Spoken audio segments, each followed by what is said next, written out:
channel, because ClayShare doesn't have a YouTube channel, and since I am ClayShare, it's my channel. So we're going to do some stamp inlay and give away a gift certificate to De La Design Gifts. They make cutters and stamps and all kinds of great tools for pottery.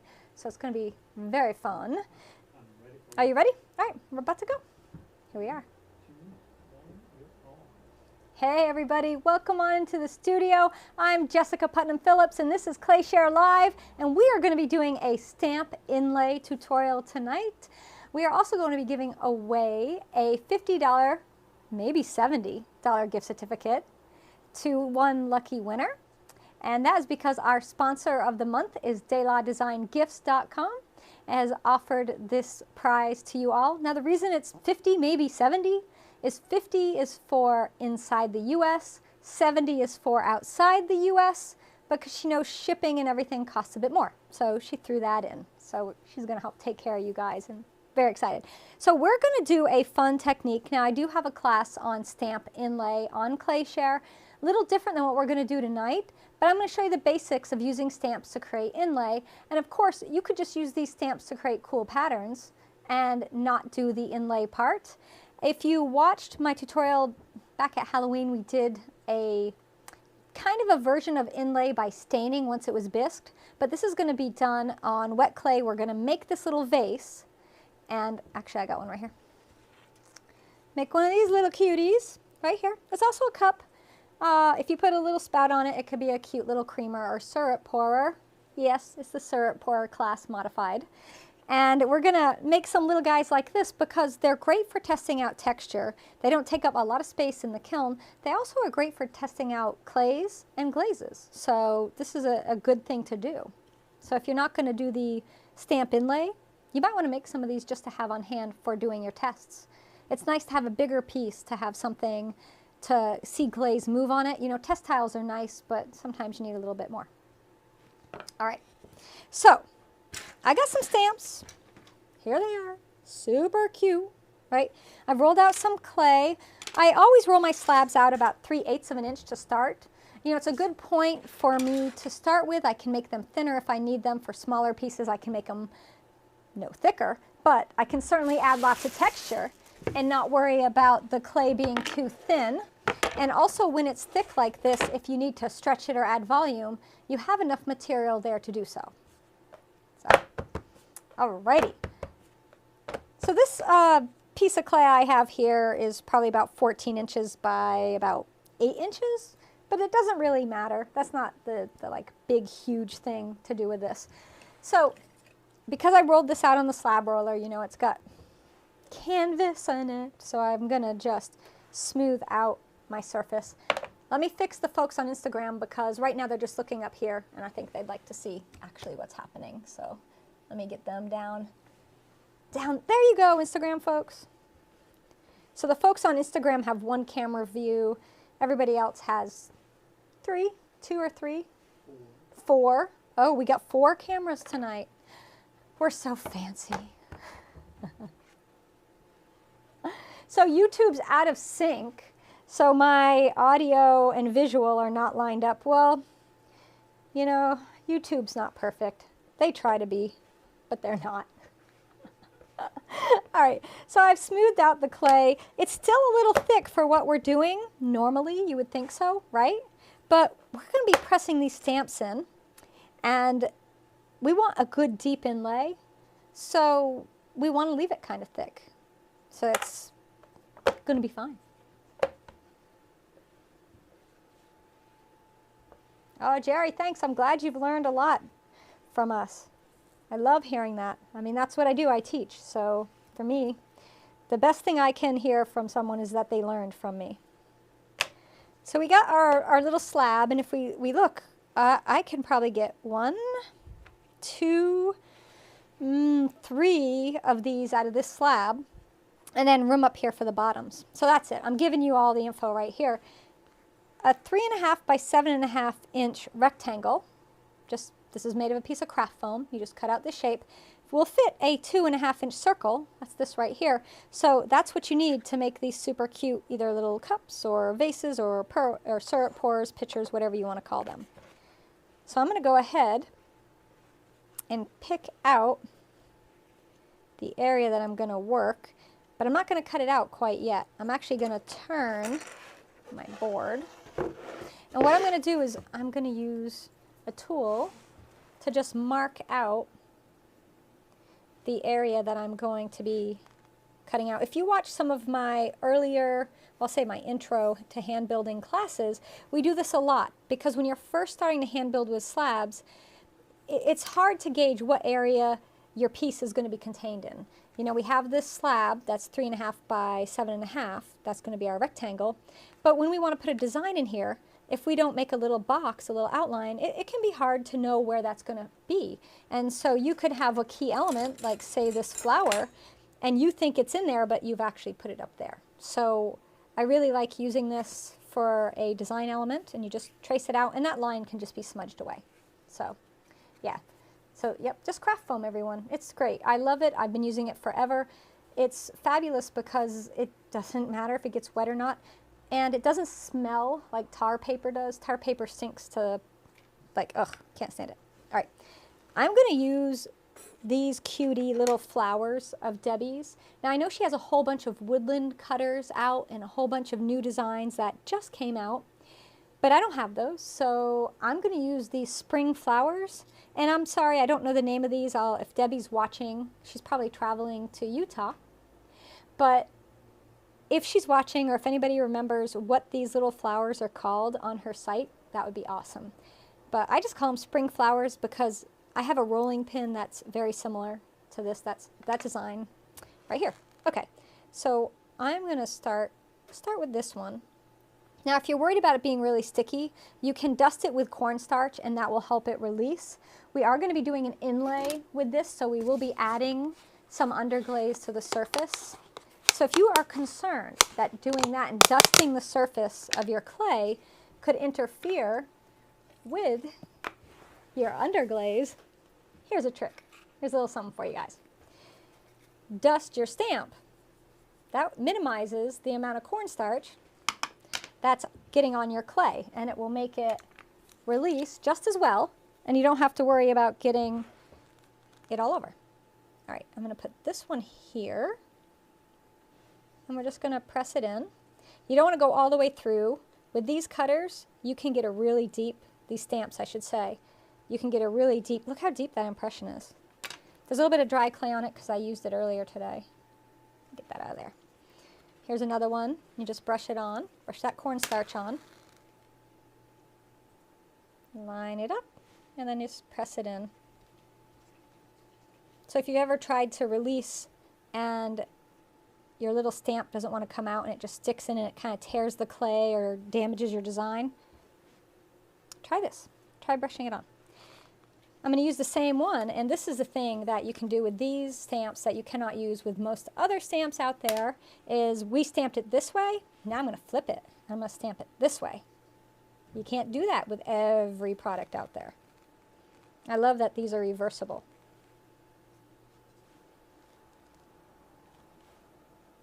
Pull it off. Now I make my own stamps too, so if you are one that likes to do that, you could do this exact same technique with homemade stamps. And with bisque stamps, you don't really have to worry about the cornstarch release. They really give away on their own. Oh, Sarah, welcome to ClayShare. You're going to love being part of our family. We have an amazing group of people here on ClayShare. So there we have a really nice design. Fits within our box. So I'm going to go ahead and just take a sponge and then my finger and rub away that top line. Because if I tend to cut it a little bigger, I don't want that line there, right? We don't want to have that. So we're just going to line this back up. I'm just going to get it approximately even with my lines. Janet, you're going to see Debbie at ClayCon West Saturday, so you're going to get some. The flowers are whimsical flower pottery stamps. Thank you, Rita. Thank you, thank you.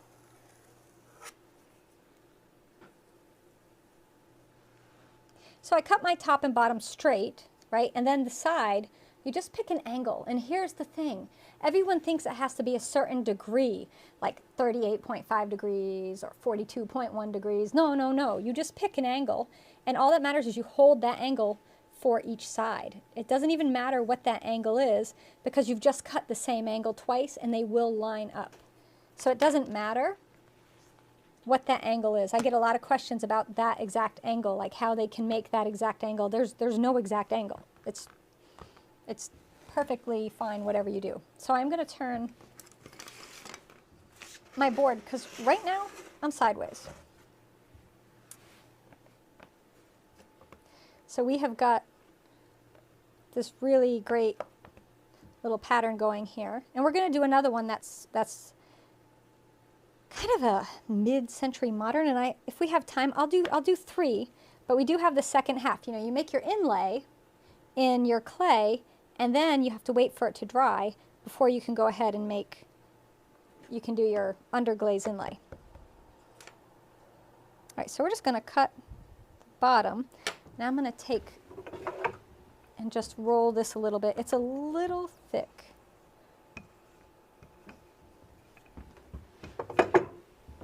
Okay. I'm going to cut out, I'm going to make 3 of these. I think I got enough clay to do so.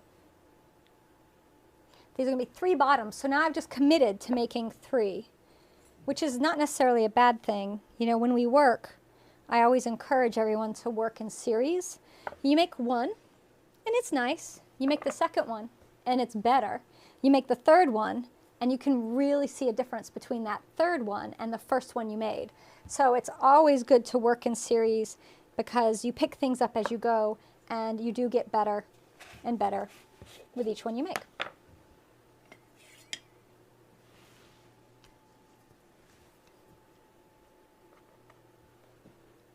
And premium members of ClayShare, I want to remind you all, we do have a discount code just for you. I cannot share it right now in the broadcast because this is public and everybody would have access to it then, but I'll share it next, and also we've shared it in the group too. So, and we shared it in this last week's email that went out. So if you didn't check your email from this last Friday, check that. See how I slipped and scored my edges here? We're just going to line them up. We're going to overlap. We're going to take the inside edge of what will become the outside flap and line that up with the center of what's going to become the inside flap. Just line it all up, then tack it. I just use my finger to roll it over. Now often we'll have texture here, but we don't have texture today. So that means we can smooth it out with our fingers, or if you happen to have one of these lovely little ribs here, the red rib, you can use that, and you just smooth it up. And then if you want to, you could even do another stamp on this at this point.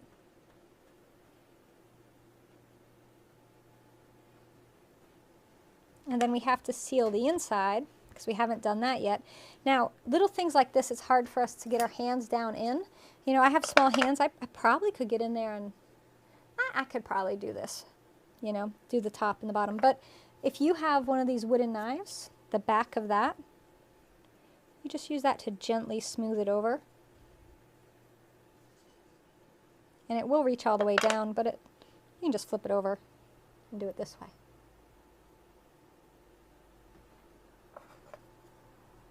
You just discovered craft foam.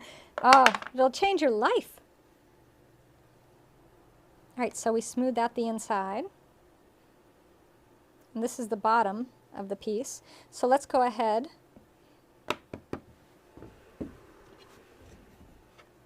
and attach the bottom. We're just going to slip and score about 1/4 of an inch in all the way around.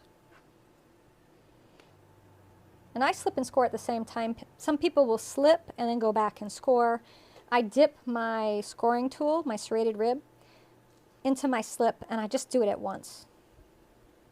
Line this up, and then you just go around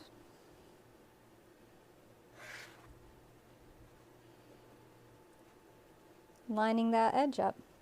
You just kind of scoot it around. Scooch it all around. And then a little tamp, tamp, tamp.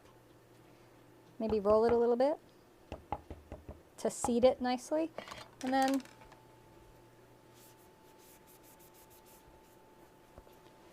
I'm going to take this yellow rib and I'm just going to use that to smooth the edge. If you have a banding wheel, aha, grab that because it'll make life quite a bit easier. You can spin it around.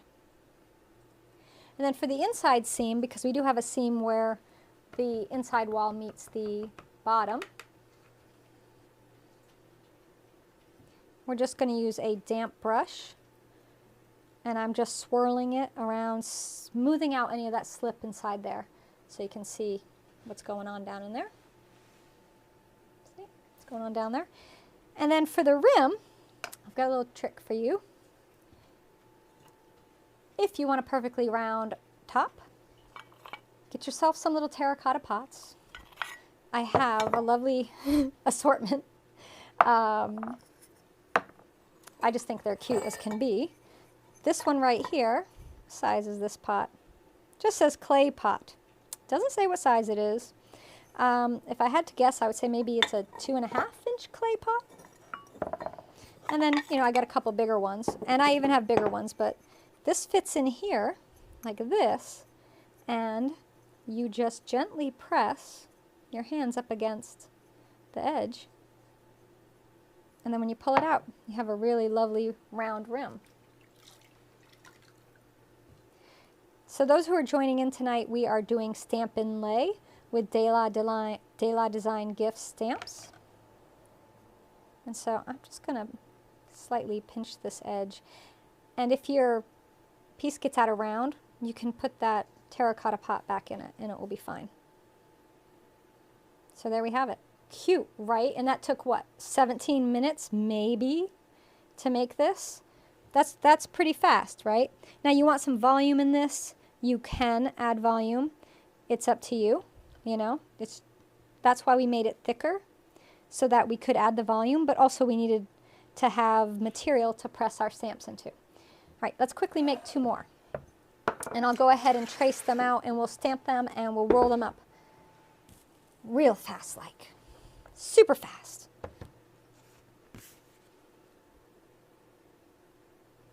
Which direction we're going to go? I think we'll go this way. So oftentimes when I'm making something like a mug, you know, I'll do 5 or 6 at a time. And, you know, you can change up the texture and the pattern on it so that, you know, it's not the exact same one. Or maybe you do want to make the same one, and then what you do is you just glaze it with different glazes. And that way you can see how that particular design looks with many different glaze options. You might like them all, or you might end up finding a favorite. Okay. I'm going to do one with this crazy, it looks like this really great light fixture. But it might be like, it's kind of like dandelion fluff. And I'm going to put this on, and I'm actually going to go out of the box. Like I'm going to go outside the line on purpose. But because I know where the line is, it allows me to make that decision for design and placement. Iris uses pots too as rounders. I know they're great for that, aren't they? We'll turn this a little bit. Put that one there. I resisted using them actually for quite a few years. I'd known about them. Because I was like, I don't want to use commercially made things. I'll make my own. And I do make my own rounders, but I tell you, the commercially made ones, they're just perfectly round every time, you know. I cannot say my rounders that I've made by hand building are the same. They work great, but they're not the same. Wheel throw some, I can get them perfectly round, but not hand built. All right, Debbie. Debbie's heading out now to Utah. Safe travels, my dear. Have so much fun. Say hi to everyone for me. All right, so now we did that. And let's go ahead and do the bottom too. I got some other goodies. I got some little Sprigsy bits, and I don't know if these necessarily come from the same actual, like if they're in a set, or if they're like each one came in different sets and I've just put them together in a grouping when I use them. I really don't know. But they're just little like greenery bits, ferns and things like that. And I'm cutting this one out to get it out of my way. So I'll just set that up there.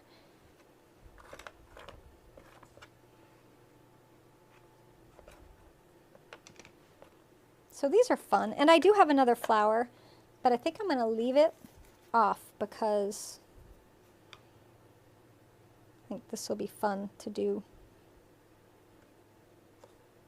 No flowers for all the people out there that don't want flowers.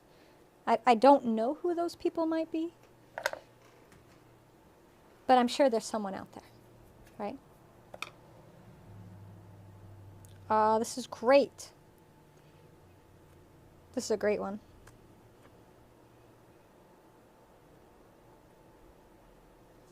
Look at that. That's really awesome. Let's do another one of those. I could have just done this one stamp, but you all would have gotten very bored of that. So why not cut out the rectangle then stamp? Because we're creating a guide so we know exactly where our design will be within that box so that we can, you know, work on design elements and pattern, and if we want to do a repeat, we know what's going to be in our rectangle and what will not be. If you want to cut your rectangle out and go ahead and stamp, you can. But what happens is as I stamp, did you notice the clay stretches?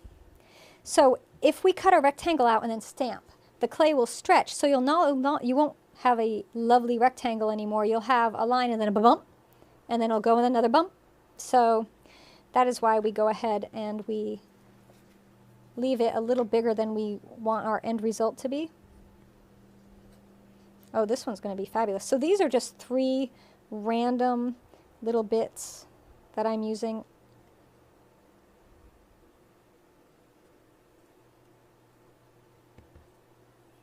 Yeah, and if you're just tuning in, the thing I'm brushing on is cornstarch, and that helps to prevent it from sticking.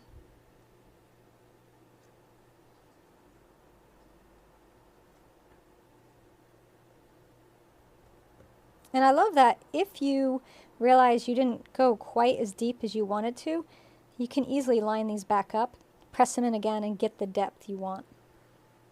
All right, which way are we going to go now? This way? Yeah, we're going to go that way. If your stamp is small enough, you can sometimes just tap it into your cornstarch.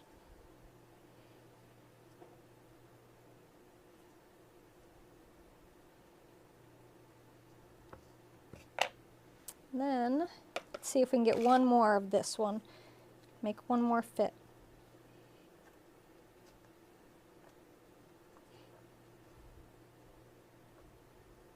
I was going to do mugs with this stamping design, and I have done it.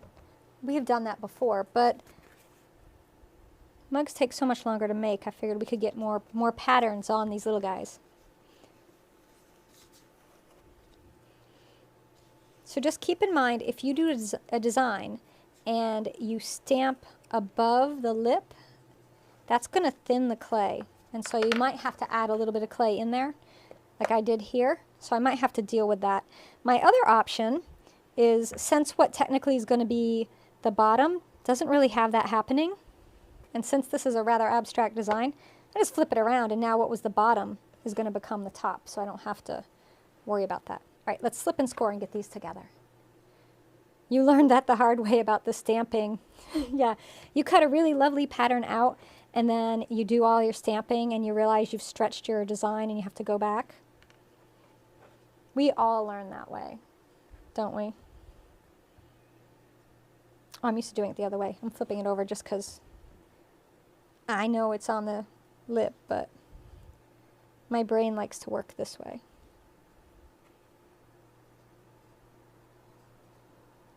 And then smooth that out. Now we can flip it over.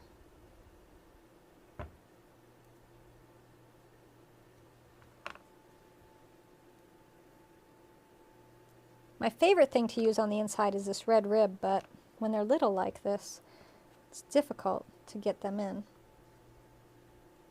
Not too bad. That one worked pretty well. All right, so this is going to be, this is the bottom. So let's grab another little board. These are just little inserts. Some are homemade, some are ones from my, well, originally it was the Wonder Bat system, but now I'm using Studio Pro bats. They have a really great system.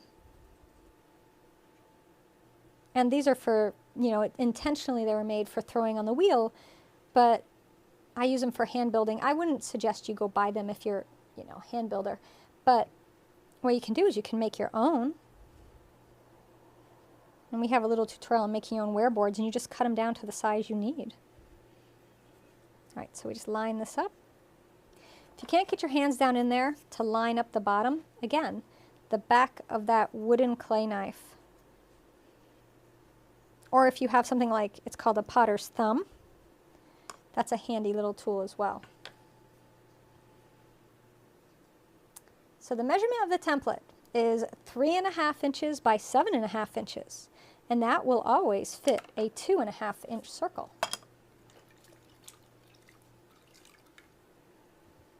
You love your inserts, you use them as small wear boards too. I know, they're great.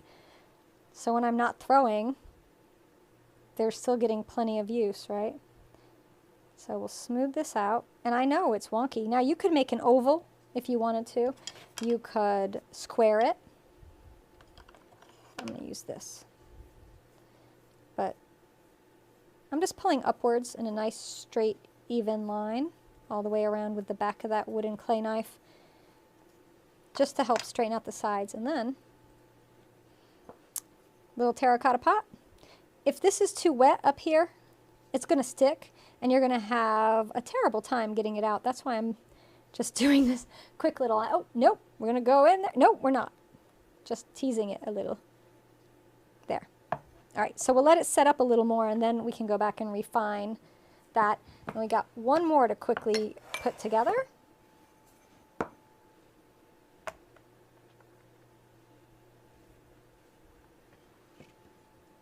Slip and score our edges.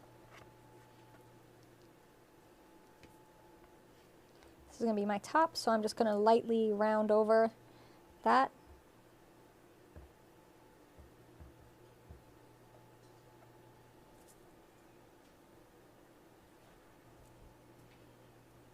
And I see a few folks asking again about the cornstarch. Yes, that's what I'm using to dust the stamps. A little cornstarch. Little dab will do.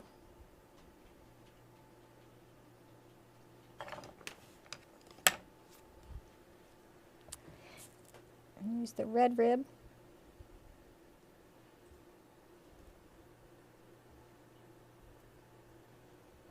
And for the inside, again, you can use the red rib or you can use that little wooden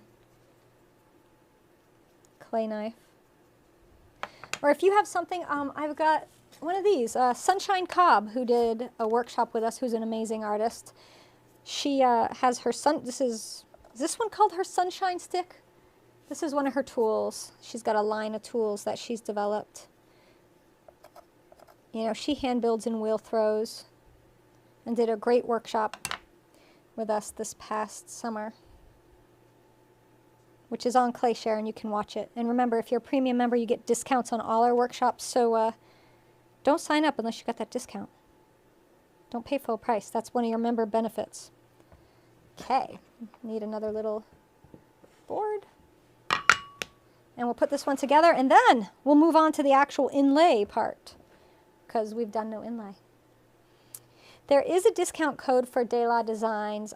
I cannot share it because it's only for premium members of ClayShare, and this is a public broadcast. So if I share it here, everybody will have access to it. I'm sorry, everybody. This is, you know, one of the member perks you get. But members, we sent an email out last Friday, so you will have it in your email. I'm also going to share it in the private broadcast next, so stick around and you'll get to see it then. You'll get it. We'll put it up and I'll tell you it, so you won't just see it. You'll actually get to hear it.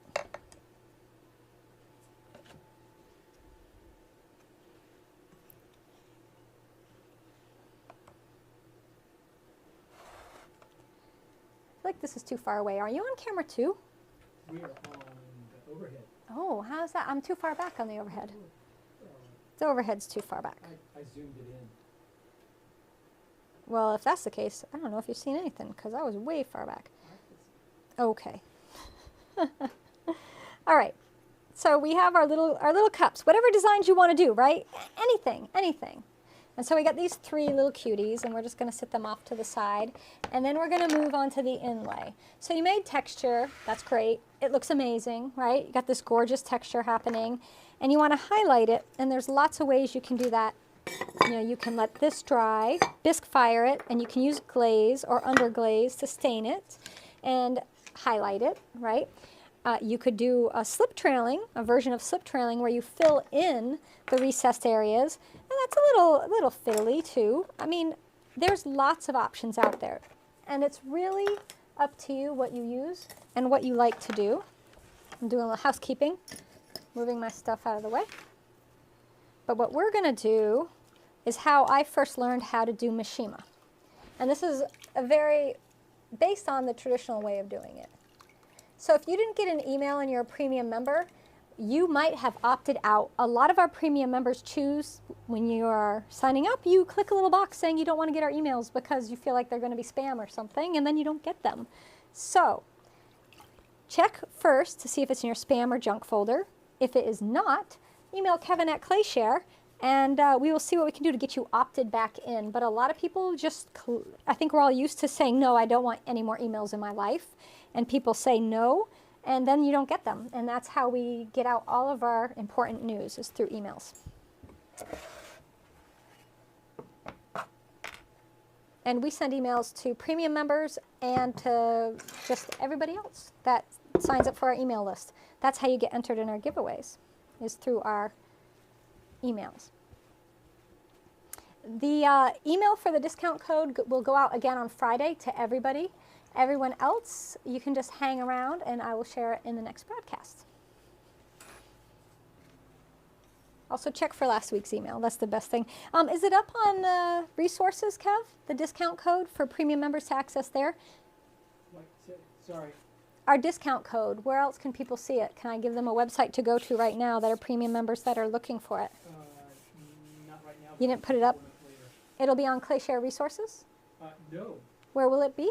It'll be on Clayshare. I'll put it in the forums. Okay, so in the forums on Clayshare, Kevin will put the code. All right, so here's the one I made a little earlier, and what we're going to do is we're going to fill the inlay with color. You can use any colors you want. You can do multiple colors. You could do 2 colors on one. You know, if you want to make these flowers that have, say, a red flower with a green leaf and a green stem, we could go ahead and do that. And so why don't we? Why not? The snowflake is from the Christmas cookies for Santa, and I'm using it now. I think it looks like a modern art light fixture. I think it's awesome. All right, so I'm going to go ahead. Traditionally, when we would do inlay like this, you would use a razor blade or like an X-Acto knife, and or a scalpel, and you'd cut very thin lines, and you'd fill those very thin lines with a slip made of cobalt. That's the traditional way to do it. But now we do a modern version where we use underglazes, and I'm just thinning mine down because it's crazy thick, like thicker than it will come to you. Mine's dried out a little bit. And I'm just going to blob in onto that flower, making sure it works its way down in. And you go kind of thick with this, and we can do different colored flowers. You could do red and orange and blue, whatever you want to do. This is where you get to have fun and do your colors the way you want. I think on my tutorial on Clayshare, we use a bisque stamp that I made. I believe it's a stamp I show you how to make. I show you how you can do one very similar, if not that one.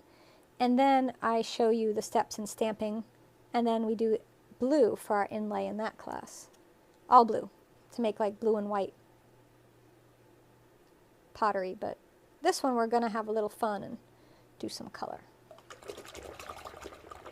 Could you use stroke and coat for this? Absolutely. Yep, you can use any underglaze, any stroke and coat.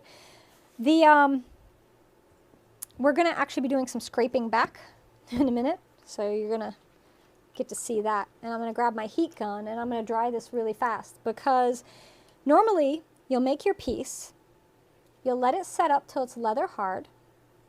When it's leather hard, you'll do this step right now where you do your inlay. And you don't want the inlay thin and watery like we do for Mishima. You want it thick like underglaze comes in the jar. So if you are trying to do this and you're using really watery underglazes, it's not going to work out for you. You're not going to get good results.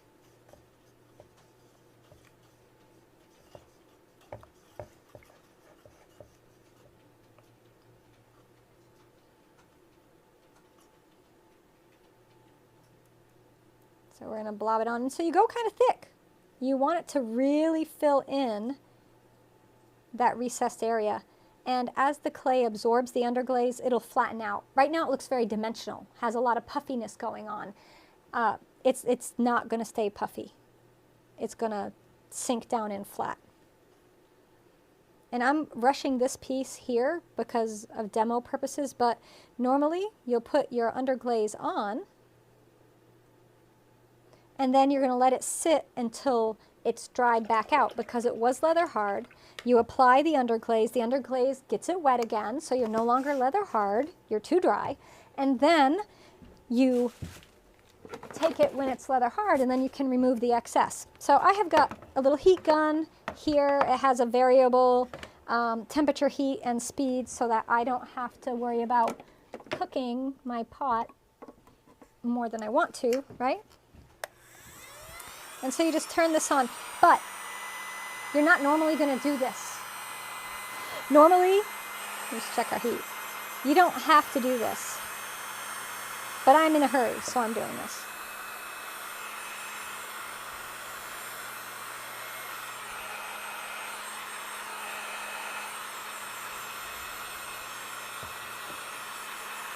So if you rush your piece, what can happen? Because we're trying to heat it up faster than normal, you can get warping, because the piece is going to try, that clay memory is going to come back. It's going to try to go back to that flat piece that it once was, and where we stamped changed the thickness of the clay, so that can affect it as well, and it can try to warp there.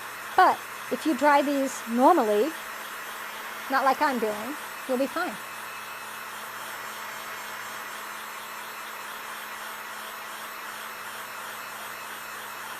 See if you guys got any comments for me while I'm doing this. You want to make plates without a foot ring. Paint something with underglaze in the bottom and fire them on a shelf with kiln wash. Will it affect the bottom of the No, it'll be fine. Anna, it'll be perfectly fine. You don't need a foot ring.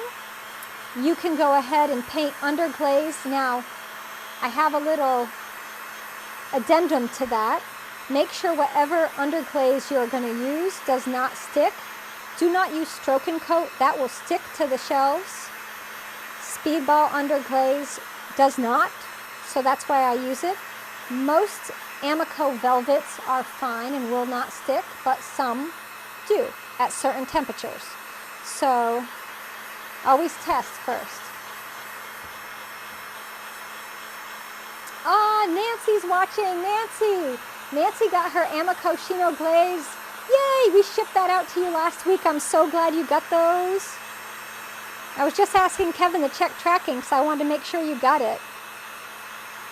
You know, with the weather and the temperatures, I was worried, but I'm glad it arrived, and I can't wait to see what you make. All right, so you want your underglaze to be dry. See how it's drying?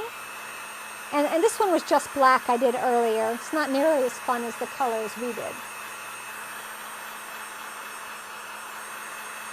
But I want to show you, I don't know if you can see, we're starting to get a little bit of a peak here, and that's because that stamp design has thinned the clay, so it's trying to warp a little bit because I'm rushing the drying. You might be able to go with this. All right. Now you could also use a torch if you want to. That's entirely up to you. So now we bring out an old friend. Sometimes not a friend, though. This is what's called the metal rib of death. Yes, that's exactly right. We call it that in the industry because you can be making a beautiful piece and you'll be using this to smooth something out, and then it will slip and it will gouge a huge hunk out of your piece or your hand, and then, you know, you've ruined everything. Now you're going to take this, and you can use the curved side, you can use the flat side, but you are going to curve it towards you, and you're just going to start pulling away.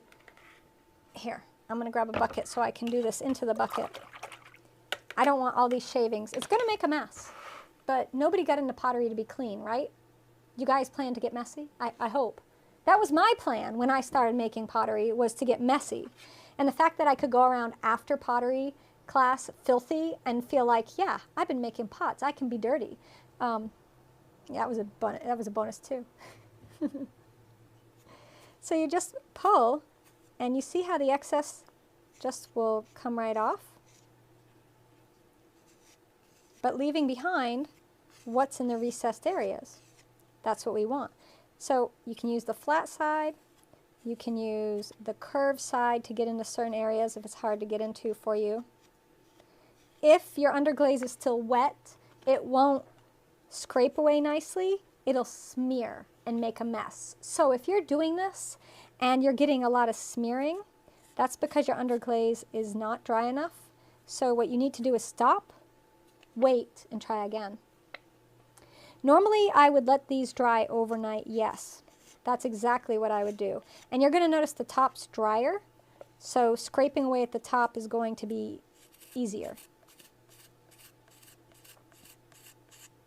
But the traditional Mishima technique, this is exactly what we did, is you would scrape away with a straight edge of some sort. Now when we do Mishima, we have a different technique. It makes it so much easier. We use wax. And I've got tutorials on that if you're interested in learning how to do Mishima, which is another inlay technique.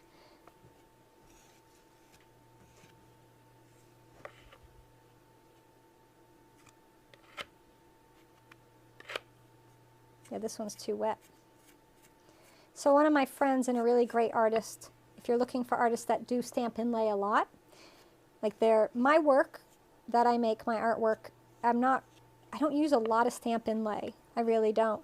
But one of my good friends, Michael Klein, Mike will be popping on, maybe say hi, he does a lot of stamp inlay. And if you go too deep, what do? You obscure your design. So Nancy's asking, got a good question about when you join slabs together to make a bigger slab, do I bevel the joins? It depends.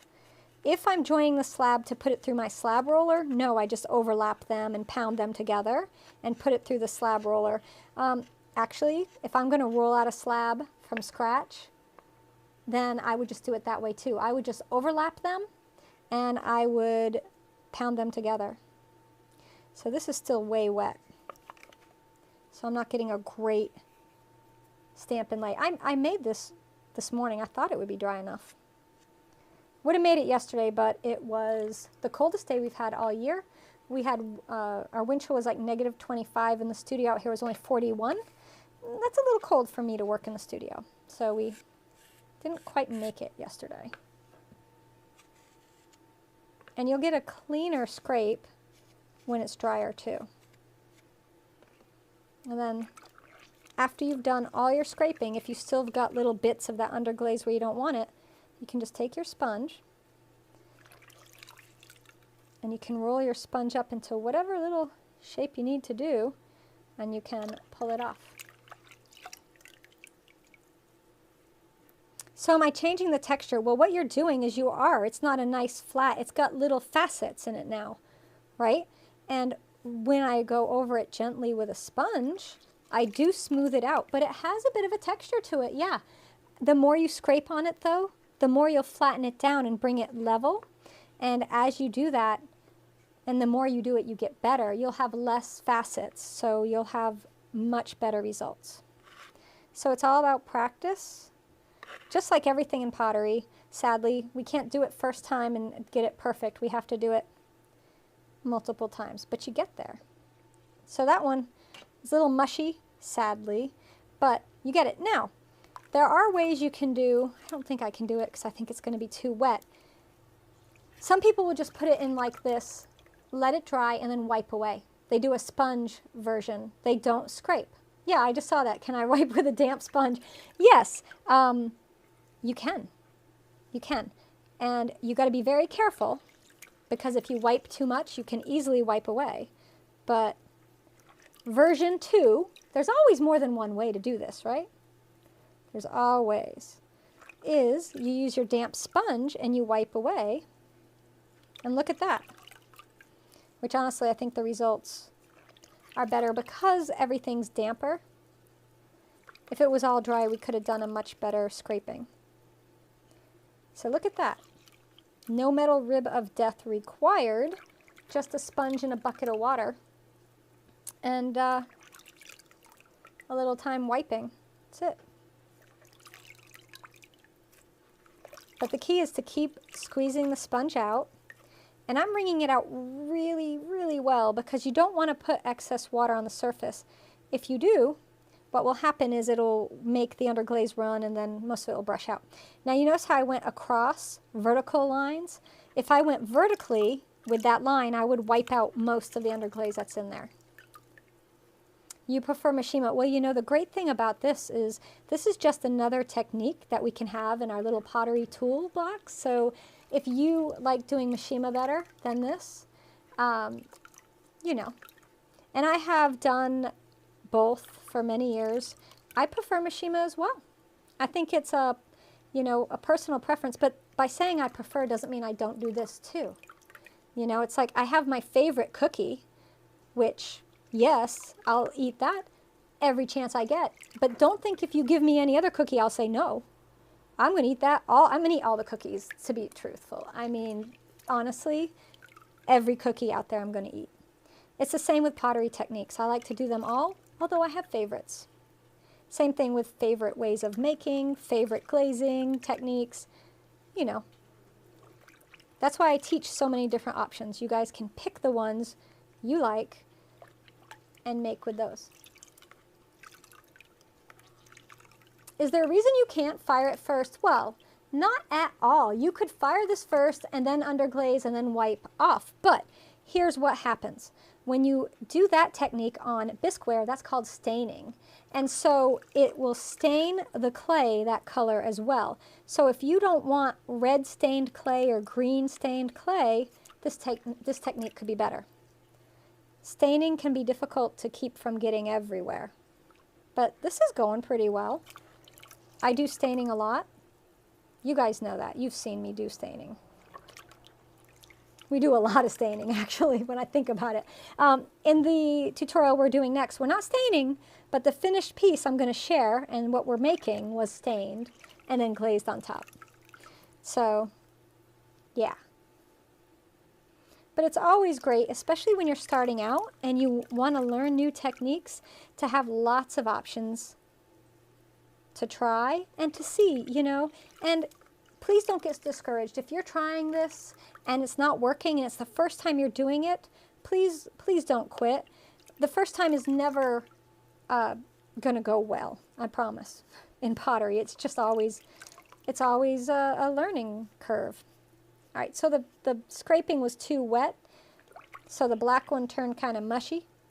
But look at those cuties. Those turned out great. And by wiping, we didn't have to scrape or end up with any of that unevenness. Now, so for this one, what do? I mean, I can wipe it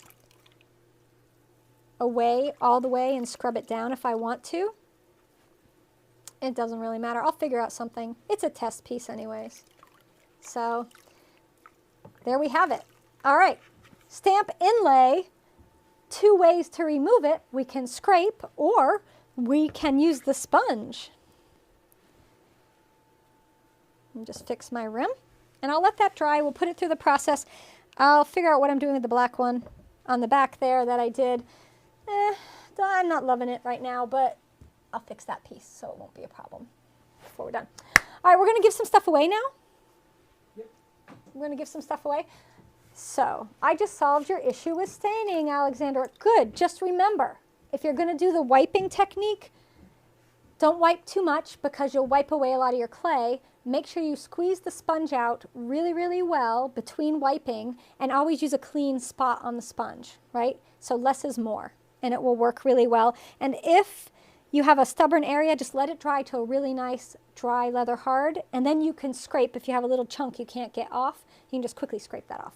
So it'll be an easy way to take care of it. Okay, we are going to be giving away a $50/$70 gift certificate. If you are in the US, it's $50. If you're outside the US, it's $70, and that's to offset the cost of shipping internationally and rates and tariffs and all those things. So Debbie did that to make it easier for our international ClayShare members that are watching, because, you know, we do these giveaways and we like to do them worldwide, so you can enter from anywhere, doesn't matter where you live, and be eligible to win. To enter our giveaways, you go to clayshare.com, sign up for our emails. That's it. It's easy. It's really easy. So let's give away this gift certificate. It's on anything on De La Design's site. So last week we did soap cutters. So she's got a ton of different shaped cutters that work with GR pottery forms. She also has some really fun templates. She has my templates that she's made cutters of for quite a few of my classes, my pumpkin cutters. I saw my wine cup cutter, like a really great little cup cutter she did. She has the cherry blossom from my cherry blossom bowl class. So if you are a ClayShare member and you don't want to make craft foam templates yourself, Debbie makes cutters. So you can just get the cutters. Makes life a little easier. Okie dokie. You want to win. Well, we have a giveaway next week. Same thing, $50 gift certificate, $70 gift certificate, and another one the week after. So don't worry. For the rest of January, until the Wednesdays in January last, there's going to be giveaways. All right, you guys. Ready? The winner is, there's no drum roll, Mary Carlisle. Congratulations, Mary Carlisle. You have won yourself $50, maybe $70 gift certificate for De La Design gifts. You can get yourself some awesome stamps, cutters, and everything that she has there. So, woohoo! Oh, Charlie's birthday's tomorrow. Happy early birthday. My dear, you didn't win, but we all love you still.